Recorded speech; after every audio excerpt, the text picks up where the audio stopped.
활기찬 에너지 오늘도 받으세요. 갑니다. 팍팍! 활력맨 권대입니다. 네, 안녕하세요. 여러분의 건강도우미 문지영입니다. 네. 지영 씨. 네. 이 국민이란 말이 붙으면 영광이죠. 그렇죠? 그렇죠. 네. 국민 가수 조용필, 가왕. 네. 국민 배우 누가 있을까요? 안성기 씨, 그렇습니다. 뭐 국민 여동생 하면 또 손현재. 아, 좋네. 그런데요. 네. 좋지 않은 것도 있어요. 어떤 게 있을까요? 대표적인 국민 질환.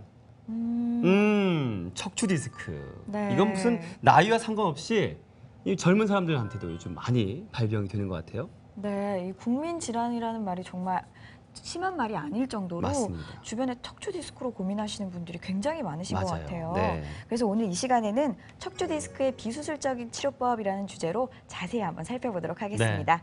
오늘 도움 말씀 주실 분으로 새바른병원 정성삼 원장님 자리하셨습니다. 어서 오십시오. 네, 원장님 환영합니다. 안녕하세요. 와우. 네. 원장님, 저희가 오늘 그 척추 디스크의 비수술적인 치료법에 대해서 이제 오늘 알아보는 시간인데, 그렇다면 척추의 구조부터 알고 가면 우리 시청자 여러분들이 이해 안에 도움이 될 것 같아요. 네. 네, 척추의 구조는 일단 척추뼈로 되어 있고요. 네. 33개의 척추뼈가 마디마디를 이루고 있습니다. 그 척추뼈의 마디마디 사이에 척추에게 충격을 흡수해주고 네. 이제 움직임을 부드럽게 해주는 척추 디스크라는 젤리 같은 물질이 들어있는데요. 이제 그림에서 보시면 이 뼈와 뼈 사이에 보이는 이렇게 파란색 물질이 척추 디스크가 네. 되겠습니다. 네. 뒤편으로 척추뼈에 이제 구멍이 뚫려 있고요. 아래 위로 이렇게 신경이 지나가는 걸 볼 수가 있는데 이 구멍으로 척추관이라고 하는데요. 네. 신경이 지나가면서 다리로 가는 신경을 내는 이런 구조로 되어 있고요. 이 주변을 척추 근육과 인대가 싸고 있는 구조입니다. 그래서 이제 퇴행성 변화가 디스크에 일어나거나 아니면 무리한 혹은 갑작스러운 충격이 디스크에 전해지면 이 뒷부분이 제일 약한데요. 이 뒷부분의 네. 약한 부분이 터지면서 안쪽에 수액이 밀려 나오게 되고요. 이 뒤쪽을 신경이 지나간다고 말씀을 드렸는데 그 신경을 튀어나온 디스크가 누르게 되면서 이게 요통과 하지방사통이 같이 발생하는 것이 척추 디스크의 발생 원리가 되겠습니다. 네. 네, 이 허리 디스크 하면 병명인 줄 알았는데 병명은 아니고요. 우리 조직의 이름이었습니다. 맞아요. 네, 이 디스크가 아픈 걸 보고 우리가 허리 디스크가 왔다라고 말을 하는데요. 네. 요즘 들어서 특히 점점 늘어나고 있는 허리 디스크, 이렇게 정확하게 어떤 질환일까요? 예, 디스크는 일단 그 외상에서 파열되는 경우 외상성 디스크라고 하기도 하고요. 네. 그다음에 이제 두 번째는 이제 퇴행성 변화가 더 많긴 하는데 나이가 드시면서 이제 퇴행성 변화가 생기면서 디스크의 구조가 좀 변하게 됩니다. 그러면서 약한 부분이 생기고 네. 그 약한 부분을 파고드는 거죠. 이제 뒤쪽의 수액이 뒤쪽으로 탈출하면서 신경을 누르는 것이 디스크의 원리가 되겠습니다. 그렇군요. 네, 사진을 보면서 설명을 좀 다시 드리겠습니다. MRI를 찍어서 이제 진단을 하게 되는데요. 왼쪽에 보시면 이제 정상적인 MRI 소견이 보입니다. 여기 보시면 디스크가 하얗게 보이는데 이 T2 강조 영상에서 네. 디스크가 하얗게 보이는 것은 안에 물이 많기 때문에 그렇습니다. 물이 많은 네. 것은 이제 충격을 흡수하려고 젤 같은 성분이 많아서 그런데요. 네. 뒤쪽에 이제 신경이 보이고요. 이게 이제 퇴행성 변화를 일으켜서 점점 이제 구조가 바뀌게 되면 오른쪽에 보시면 다른 거는 이제 디스크가 하얗게 건강한 모습으로 보이는데 맨 마지막 디스크가 까맣네요. 까맣게 네. 변성된 것을 볼 수 있습니다. 이걸 이제 블랙 디스크 변성이다 이렇게 얘기를 하는데 이렇게 되면 뒤쪽에 이제 섬유륜 구조가 좀 약해지는데요. 이렇게 되면 탄력성을 잃어버리면서 무게를 못 이기고 디스크가 뒤로 나오게 됩니다. 혹은 이렇게 심한 경우에는 안에 있던 수액이 터져서 뒤쪽으로 올라오게 되는데 신경을 완전히 막아버려서 네. 극심한 요통과 하지방사통을 다리 통증을 일으키는 것이 허리 디스크입니다. 네. 저희가 지금 디스크에 대해서 살펴봤는데요. 이렇게 허리가 아플 때 디스크가 왔다라고 하시는 분도 계시고 또 비슷한 질환으로 척추관 협착증도 맞아요. 굉장히 많이 들어봤거든요. 네. 척추관 협착증은 어떤 질환일까요? 네, 척추관 협착증은 이제 한마디로 말해서 척추관에 협착이 온다. 척추관이 좁아진다 이렇게 네, 이해를 네. 하시면 되겠는데요. 아까 말씀드렸듯이 척추 뒤편에는 신경이 지나가는 통로가 있습니다. 그걸 척추관이라고 그러는데 이 그림에서 보시면 왼쪽에서 이 척추관은 원래는 신경이 지나가고도 남을 만큼 충분한 여유가 있는 공간입니다. 네. 녹색으로 표시된 공간인데요.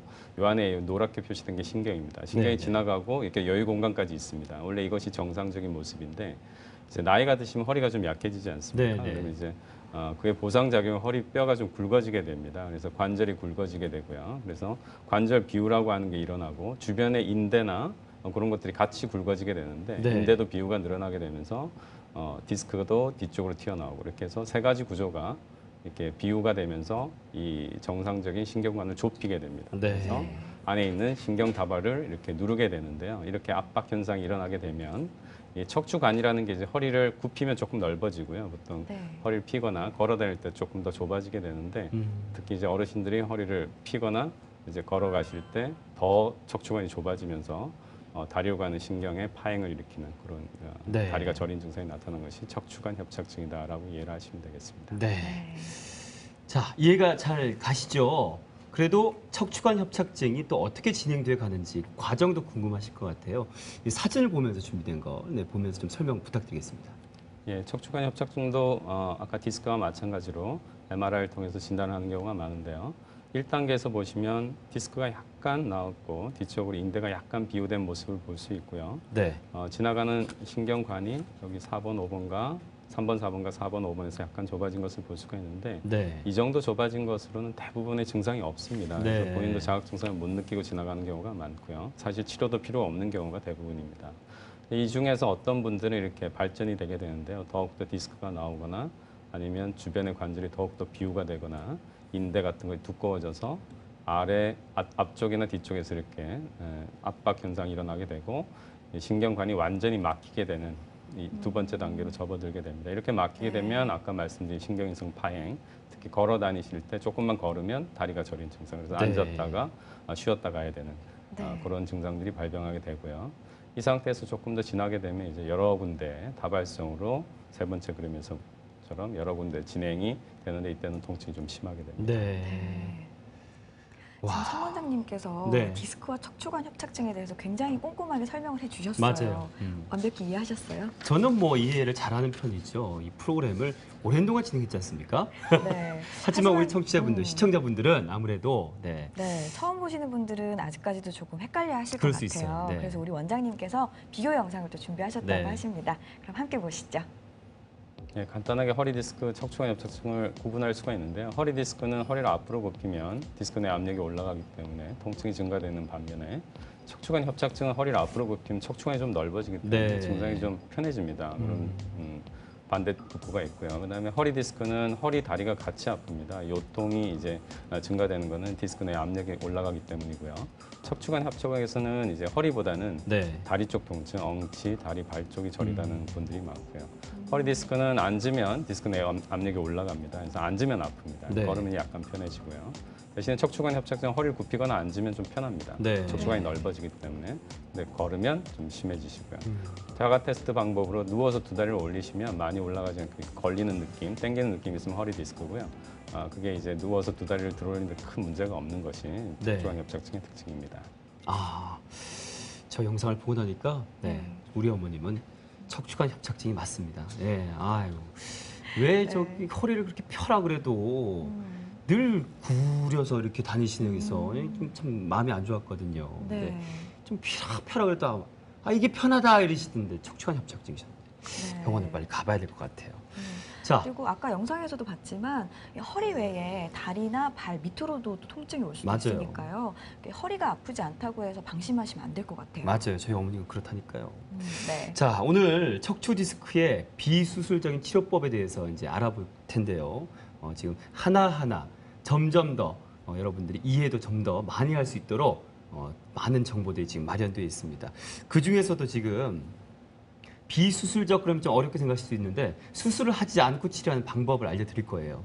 어떤 것들이 있을까요? 전반적으로 좀 선생님 알려주세요. 네, 일단 여러분들이 이제 흔히 알고 계시는 운동 치료라든지, 네. 그다음 재활 치료, 물리 치료, 약물 치료, 약을 드신다든지 이런 것들이 이제 보존적 치료라는 카테고리에 묶여 있는데요. 네. 이런 네. 것들이 이제 일반적인 비수술적 치료가 되겠습니다. 네. 첫 번째로 할 수 있는 보존적 치료가 우선 돼야 되고요. 네.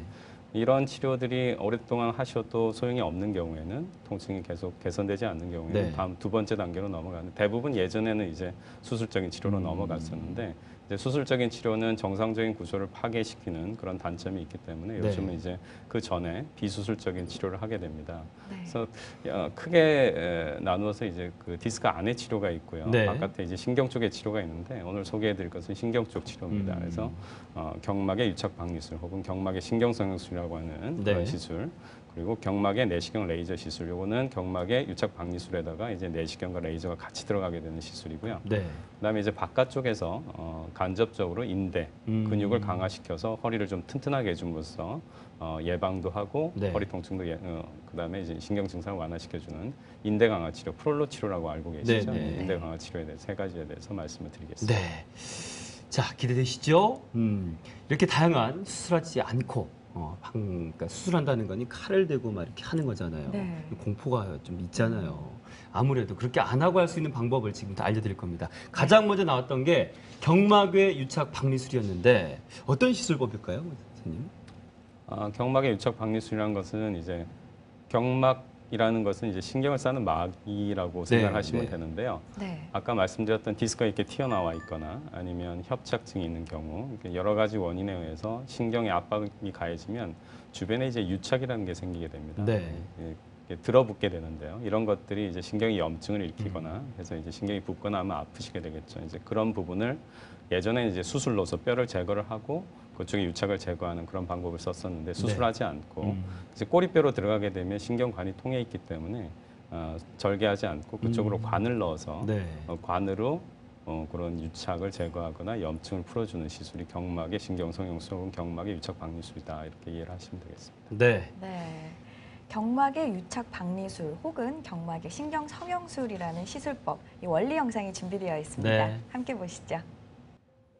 네, 디스크가 나와서 신경을 누르거나 아니면 이제 협착이 있는 경우에 신경 주변에 이렇게 유착이 생기게 되는데요. 이런 유착들은 신경을 당겨서 신경 아프게 하거나 네. 아니면 염증을 발생시키는 그래서 통증의 원인이 됩니다. 그래서 이런 것을 꼬리뼈로 이렇게 관을 넣어서 절개 없이 유착이 있는 곳까지 도달을 한 다음에 기계적으로 네. 이 관을 왔다 갔다 해서 유착을 박리를 시키거나 아. 아니면 유착이나 염증 있는 부분에 이 유착을 용해할 수 있는 여러 가지 약물을 투입을 해서 네. 유착을 감소시켜주거나 아니면 염증을 가라앉혀서 이 통증을 없애게 되는 것이 네. 경막의 유착 박리술입니다. 네. 네. 자, 경막의 유착 박리술을 어떻게 시술하는지 이제 알게 되셨을 텐데 어떤 분들이 이 시술 방법으로 좀 치료를 받으면 좋으실까요? 아까 대표적인 국민질환이라고 말씀해 네. 주셨던 허리 디스크, 네. 디스크 네. 탈출증, 그다음에 이제 척추관 협착증. 여기 수술 후에 이제 유착이 생기는 경우가 많습니다. 네, 근데 네. 수술은 잘 받으셨는데 통증이 없어진 다음에 다시 생기는 경우, 네. 유착이 있는 경우가 있는데 이런 경우에 이제 진행을 할 수가 있고요. 척추 수술 뒤에 이제 수술은 잘 됐는데 뭔가 원인 모를 통증이 있는 경우에 이런 경우에도 시행을 할 수가 있습니다. 네. 그리고 나이 드신 분들이 이제 뼈가 약하기 때문에 조금 넘어지시면 압박골절이라는 게 생길 수 있는데 굉장히 통증이 심합니다. 네. 이런 경우에도 경막의 유착 박리술로 통증을 가라앉힐 수가 있습니다. 네. 네. 경막의 유착 박리술 환자분들이 어떻게 치료받고 또 얼마나 좋아지셨는지 시술 사례에 대해서 또 이야기를 들으시면 훨씬 더 이해가 쉬우실 것 네. 같아요. 네, 직접 시술 사례를 몇 가지를 말씀을 드리겠습니다. 네. 지금 그림에서 보시면 이제 30세 된 여자 환자였고요. 네. 추간판 탈출증이 있으셨던 분인데 아까 추간판 탈출증이 있어서 신경을 누르게 되면 그게 다리로 가는 신경이기 때문에 하지방사통이 같이 생긴다고 말씀을 드렸습니다. 네. 그래서 이 검사를 보시면 그 시술 전에 찍은 게 위쪽 사진인데요. 이 사진을 보시면 여기 체열 검사입니다. 네. 그래서 통증이 있으면 온도가 내려갑니다, 체온이. 네. 그래서 이렇게 좀 파랗게 보입니다. 그래서 양쪽 다리 이렇게 파랗게 저린 게 이제 표현이 된 것인데요. 8개월 전부터 허리 통증이 있으셨고 물건을 들다가 통증이 악화되셨던 분인데 경막의 유착 박리술을 시행을 받으셨고 염증이 가라앉은 다음에 통증이 좀 좋아지셨습니다. 일상생활이 가능할 정도로 회복이 되셨는데 그 시술 후에 다시 찍어보니까 체온이 다시 상승하면서 회복된 것이 객관적으로 나타나 있는 것을 볼 수가 있습니다. 환자분이 굉장히 젊으세요. 네. 30살 여자분이셨는데요. 이렇게 젊은 환자분들 많이 찾아오시나요? 예, 요즘은 이제 그 젊은 환자분들이 생활 습관이 좀 앉아서 네, 생활하시는 네. 분들이 많고요. 그다음에 사무를 한다고 오랫동안 앉아 있거나 스트레스를 많이 받으시기 때문에 젊은 분들도 디스크가 많은 것으로 그렇군요. 되어 있습니다. 자, 지금까지 척추 질환의 비수술적인 치료법, 그러니까 수술하지 않고 치료할 수 있는 방법 중에서 첫 번째 방법 알려드렸어요. 네. 경막외 내시경 레이저 시술, 이번 두 번째 방법인데 이 방법도 한번 알아볼까요? 어떤 방법인가요? 네, 경막의 아까 신경성형술 네. 여기다가 이제 내시경 관과 그다음에 레이저관이 들어간다고 생각하시면 되겠습니다. 네. 그래서 조금 굵은 관을 쓰게 됩니다. 경막의 네. 신경성형술보다는 약간 굵은 관에 내시경관이 따로 들어가고 레이저관이 따로 들어가서 네. 아까는 이제 실시간 영상을 보면서 엑스레이로 이제 보면서 이렇게 관을 움직이면서 유착을 방지하는 시술인데 반해서 네. 경막의 내시경 레이저 시술은 내시경이 직접 들어가기 때문에 안쪽의 신경을 직접 눈으로 봅니다. 네. 실시간으로 보면서 신경 주변에 붙어 있는 염증이라든지 유착을 방지할 수가 있고요. 디스크가 튀어나와 있으면 레이저를 써서 조사를 해서 바로 그 자리에서 디스크가 튀어나온 부분을 갖다가 감압을 시켜줄 수가 네. 있거나 아니면 이제 그 기계적으로 잘 뚫리지 않는 유착을 레이저를 써서 뚫음으로써 이제 유착을 방지해주는 그런 효과가 있는 것이 경막의 내시경 레이저 시술 조금 더 그 발달된 시술이라고 생각하시면 그렇군요. 되겠습니다. 네. 경막의 내시경 레이저 시술, 이 경막의 유착 방리술보다 조금 더 큰 관을 사용하고요. 그리고 훨씬 더 업그레이드된 시술법이라고 합니다. 네. 저희가 또 영상 보면서 또 선생님 설명 들어보도록 하겠습니다. 네, 경막의 내시경 레이저 시술의 지금 시술 장면을 보고 계신데요. 네. 꼬리뼈에 작은 구멍을 통해서 접근을 합니다. 그리고 저기 관이 있는데요. 저 관 안으로 내시경 선과 레이저 선이 들어가게 되고요. 네, 꼬리뼈에 원래 구멍이 있습니다. 모든 분들이 그 구멍 안으로 이제 들어가게 되면 절개를 하지 않고도 신경관을 볼 수가 있는데요. 네. 저기 노랗게 보이는 게 신경입니다. 네. 이렇게 퍼져 있고요. 저기 보시면 이제 디스크가 튀어나와서 열을 빨갛게 가합니다. 네. 신경을 누르고 있는 볼 수가 있는데 레이저를 조사를 해서 디스크를 감압을 시키거나 그 주변에 약물을 뿌려서 신경의 부종을 감소시키거나 아니면 기계적으로 왔다 네. 갔다 하면서 이제 유착을 풀어줌으로써 세 가지 효과를 같이 거둘 수 있는 것이 경막의 내시경 레이저 시술입니다. 네. 네. 확실히 발달된 시술 방법이 많네요. 예. 네, 아, 확실히 또 신기한데요. 보면서 또 치료를 하니까요. 네. 환자분이나 뭐 의사 선생님분이나 서로 굉장히 후련할 것 같아요. 그렇습니다. 그렇습니다. 네, 정말 이렇게 장점만 콕콕 모은 시술법 같은데 네. 이 시술법으로 또 치료된 환자분들 굉장히 많으시죠? 네, 시술 사례를 직접 말씀을 드리겠습니다. 그림을 보면서 설명을 좀 해드릴 텐데요. 54세 된 여자 환자입니다. 이분은 네. 이제 10년 전부터 허리가 조금씩 아팠는데 3개월 전부터 엉치, 다리가 아파서 내원하셨던 분인데요. 왼쪽에 그림에 보시면 다발성으로 디스크가 좀 나와 있으면서 협착이 있으신 걸 볼 수가 있습니다. 그래서 이분한테 이제 경막에 내시경 레이저 시술을 시행을 했고요. 안쪽에 직접 네. 신경을 보면서 내시경으로 디스크가 좀 나와 있는 부분은 이제 디스크 감압을 좀 레이저로 해드렸고 네. 신경이 좀 좁아져 있거나 유착이 있는 부분들은 기계적으로 유착을 풀어주거나 약물을 주입해서 네. 신경 부종을 감소를 시켜드렸습니다. 통증이 바로 좋아지셨고요. 허리를 좀 피시게 되면서 운동도 좀 갈 수 있다가 아주 좋았던 그런 케이스가 되겠습니다. 네. 두 번째 사례인데요. 55세 된 남자 환자고요. 이분은 그림에서 보시면 이제 나사가 넣어져 있는 모습을 볼 수가 있는데요. 예전에 수술을 하셨던 분이신 수술을 것 하셨던 같아요. 분입니다. 3년 전에 심한 추간판 탈주증으로 아. 타병원에 이제 수술을 하셨던 네. 분이고요. 네. 네. 그때 이제 유압술까지 받으셨던 분인데 3년 동안 잘 지내시다가 다시 통증이 네. 발생을 했습니다. 그래서 MRI 다시 찍었는데 MRI 상에서는 뭐 특별한 문제가 없다 그러고 통증은 계속 있으셨다 그러고 그래서 이제 그 MRI에서 발견되지 않는 병변을 이제 내시경으로 보려고 내시경 네. 레이저 시술을 시행을 했고요. 직접 병변을 보니까 이제 이런 분들이 주로 유착이 있는 경우가 많습니다. 신경이 당겨지고 있는 경우가 많은데 이런 유착 부분을 내시경으로 직접 실시간으로 보면서 유착을 좀 방리를 하면서 염증을 좀 풀어드렸습니다. 그래서 그 시술을 받으신 다음에 다시 정상적으로 사회생활이 가능하실 정도로 회복이 되셨습니다. 네. 자, 저희 척추 디스크의 비수술적인 치료법, 수술하지 않고 치료하는 방법에 대해서 지금 두 가지 치료 방법들 지금 네. 알아봤어요. 방송을 함께 하시다 보면 아마 궁금하신 사항이 분명히 있을 겁니다. 지금 아래로 전화번호가 나가고 있는데요. 전화를 하시면 저희가 성심성의껏 답변해 드릴 겁니다. 지금 바로 전화 주세요. 홈쇼핑 방송 같았어요. 자, 다음 치료 방법 알아볼 텐데요. 인대 강화 치료라고 아까 설명을 들은 게 기억이 나는데 네. 선생님 맞죠? 이 방법이? 네, 그렇습니다. 네. 어떤 치료 방법인가요? 쉽게 말씀드리면 이제 나이가 드시면 허리가 이제 약해지면서 오는 문제들이 이제 네네. 허리 디스크나 협착증이 생기시게 되는데요. 허리뼈나 디스크를 새 걸로 갈아드릴 수도 없고 네. 그런 걸 갖다 강화시킬 수 있는 방법은 아직까지 없기 때문에 주변을 싸고 있는 근육과 인대를 강화시켜서 간접적으로 네. 힘을 길러주는 치료다 이렇게 생각하시면 되겠습니다. 네, 네. 그래서 젊은 분들 같은 경우에는 사실 허리 운동을 충분히 하게 되면 네. 적당한 운동을 그 올바른 방법으로 받게 되면 허리 근육이 강화되는 경우가 있는데 사실 나이 드신 분들은 이제 운동으로 강화시키기는 쉽지가 않습니다. 네. 그래서 인위적으로 저희가 뒤편의 등 쪽에 근육이나 인대 쪽에 주사를 놓습니다. 이제 재생인자가 포함된 주사를 놓는데요. 여러 가지 이제 주사 치료를 해서 인대를 직접 강화를 시켜주는 겁니다. 그래서 인대가 튼튼하게 되면 아무래도 허리를 잘 잡아주게 되니까 그런 그 디스크가 좀 있더라도 네. 통증이 좀 좋아지고 예방적 효과도 거둘 수 있고요. 그런 네. 치료가 이제 프롤로 치료, 네. 인대 강화 치료라고 알고 계신 치료가 되겠습니다. 그런 장점이 있는 인대 강화 치료 방법 역시 준비된 영상이 있습니다. 함께 보시면서 계속해서 설명 듣겠습니다. 직접 시술하던 그림인데요. 네. 네, 감염을 방지해야 되기 때문에 또 수술방에서 시행을 하게 됩니다. 네. 그래서 간단한 시술인데요. 주사기를 2D 영상을 보면서 직접 그 근육, 인대 약한 부분에 저렇게 꽂아서 재생인자를 지금 주입하고 있는 모습입니다. 이렇게 주사 치료로 안쪽에 재생인자를 충분히 주입하게 되면 네. 인위적으로 근육이나 인대를 좀 키울 수 있기 때문에 거의 강화가 되면서 뒤쪽에서 잡아주는 구조가 튼튼해지니까 네. 허리가 조금 강해지고 디스크로 인한 혹은 협착증으로 인한 통증이 조금 좋아지는 그런 효과를 거둘 수가 있습니다. 네. 네. 앞서 예방적 효과가 있다고 하셔서 사실 뭐 허리 인대야 튼튼하면 튼튼할수록 좋으니까 그렇죠. 모든 사람들이 받으면 더 좋을 것 같은데 그런 생각도 드네요. 네. 네. 그래도 특히나 받으면 효과를 본다는 환자분들은 어떤 분들이 있을까요? 그 뭐 척추 디스크 환자들 네. 그리고 척추관 협착증이 있으신 분들 네. 그리고 좀 생소하시겠지만 척추 전방전이증이라는 병이 있습니다. 이것은 네. 이제 척추가 밑에 척추에 비해서 위에 척추가 앞으로 미끄러지는 현상인데요. 네.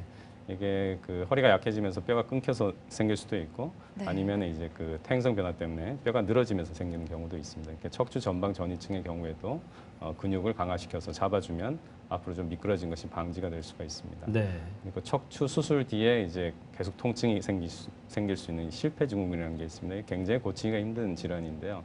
여러 가지 치료로 안 될 경우에 프롤로 치료로 효과를 보는 경우가 꽤 있는 걸로 되어 있습니다. 네. 그 척추 침만증이라고 해서 척추가 좀 휘어져 있는 네, 경우에도 수술적 치료에 적응증이 안 된다 그러면 이 척추인대 강화 치료를 먼저 생각을 해볼 수 있겠습니다. 네. 자, 앞서서 지금 수술을 하지 않고 이 척추를 바로 잡을 수 있는 치료 방법들을 쭉 소개해 주셨는데 지금 바로 전에 설명 들으신 것이 척추 인대 강화 치료법입니다. 역시 이 치료 방법도 이 치료 방법만의 특징이 있을 것 같은데요, 원장님. 간단한 주사 치료로 네. 이제 허리 근육이나 인대를 강화시켜서 그 통증을 없앨 수 있다는 큰 장점이 있고요. 네. 그다음에 약해진 허리 인대를 강화시킵니다. 그래서 척추 통증 재발, 진행 방지가 있을 수 있고요. 그다음에 전신 질환이 있는 분들이 꽤 있습니다. 당뇨나 고혈압, 나이 드신 분들 이런 경우에 이제 수술하기 힘든데 이런 분들의 치료가 가능하고요. 그래서 입원이 필요 없고 일상생활 복귀가 또 빠르다는 그런 장점이 있습니다. 네. 네. 굉장히 간단한 또 주사 치료인 만큼 어떻게 보면 효과가 좀 부족하지 않을까 걱정하시는 분도 계실 것 같은데요.